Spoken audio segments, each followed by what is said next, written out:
depictions of clouds swiftly moving. I see them as a metaphor for transition. My paintings take the spectator to the edge of the woods and the sky. A visual journey. The work is asking, where does nature and civilization begin and end? Arcadia, Greek, any real or imaginary place offering peace and simplicity, an image of ideal life.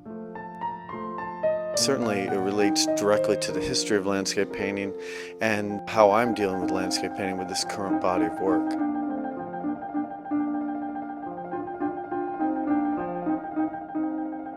I think the paintings are beautiful as just lyrical experiences. Doug did a show called Tonalism about a year and a half ago at the Academy, which I think was his attempt to frame a conversation around his own ambition. Not to say it limited to his ambition, but to locate what he's come to do in an historical continuum. This is a great show because it seems to unleash those energies at full stretch. They're unapologetically about a kind of beauty that he finds not just in the landscape, but the landscape painted. Creating a mood is important to me, like the Tonalists, who include George Inness, John Francis Murphy, Alexander Wyant, and R. Swain Gifford. These artists were taught and were influenced by the French Barbizon School of painters. They were not interested in grand gestures, heroic paintings. They wanted to conjure up the quiet and sublime. I embrace a non-narrative form of expression. We rent a place each year in Maine that has 17 acres of beautiful fields bordered by woods. I get up before sunrise and start painting in the fields just outside our house and watch while everything awakens for a new day. The tent paintings came from a location at a point near Brooklyn, Maine. They host parties and weddings there, and you get the most wonderful views. I focused my attention on the event without showing what it was, so the viewer could draw their own conclusions. The tent ends up being a metaphor for the ephemeral nature of things. The tent paintings rise up into the sky to meet it, but also call attention to their own constructed vulnerability, as if humanity wants to be part of this sublime expanse of the heavens, where the clouds lift our eyes and our imaginations to loftier purpose. There's something, to me, almost melancholy about them, even though it's a beautiful day, it's a beautiful sight, but there's something mysterious and almost a little bit frightening about them. Is that intentional? No, it's not intentional. It's not about the frightening. It's really about the mood. What I'm creating is this idea that something might happen, something did happen, something was going to happen. I also want them to be a lower tone so that you could read space and environment, so that it's not mostly about light. These aren't impressionistic paintings. I'm not trying to get the light. I'm co-opting it, but it's a little bit more of the mood in the sense that it stirs you into an emotional state. Walking through nature is a common pastime in Fairmount Park in Philadelphia. My route to and from home brings me right through some of the best parts of Fairmount Park, past open fields, wooded areas, and the wonderful park houses. My favorite time of day is right after sunset, which in the winter is quite early. My paintings are no longer a specific locale, rather I am attempting to capture a quiet corner of the world. These paintings are studio constructions, so I start with on-site studies, photographs, and other documentation, as well as going back to the location several times. Once in the studio, I let them evolve on their own. I think of Inness when he says that I invite nature in for a visit. Where did you develop this love of nature? I grew up in upstate New York, very rural, as well as being in a town. I did develop a love for nature there. Our house had lots of property that I could wander around in, and up behind it was acreage that I could just wander and paint in, even as a youth. Did this love of painting start early? It did. It seems to have always been with me, but it really fostered when I was in my teen years. I read about the Impressionists, I read about painters that would go out on location, and I did the best I could to figure out what to do and how to do it, and I went out on location painting in all weather.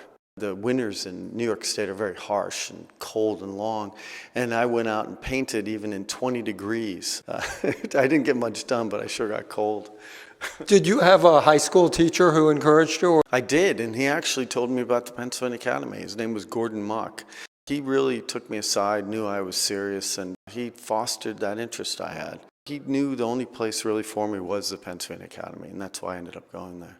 And now you are teaching there? Yes, I've been teaching there since 1991, so it's been quite a while. It's been great, and it's funny to see myself on the other side now and in positions of leadership and starting to become senior faculty, although I'm not there yet, several before me, but it's getting to that level.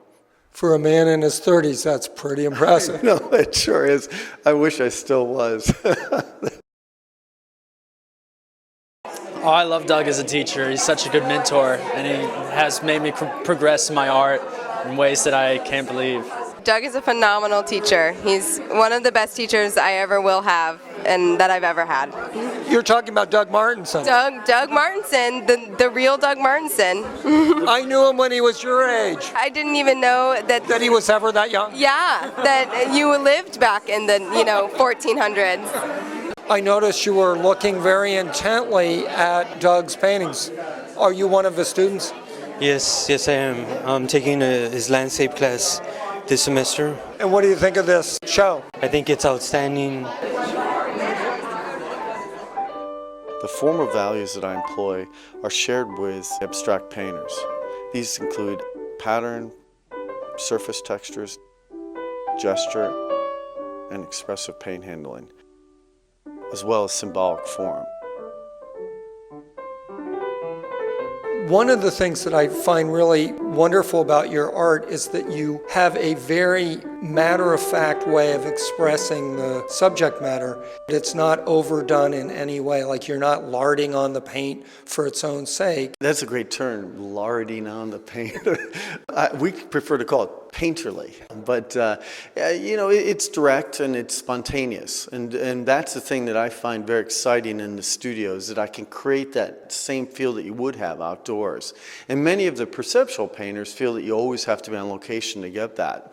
I think there's such a long history of this kind of invention and what happens to the painting surface, like an abstract artist, that you should let that happen in the studio and let it percolate a little bit. So I think that's why you're aware of the mood more, because I'm able to do that when it's inside.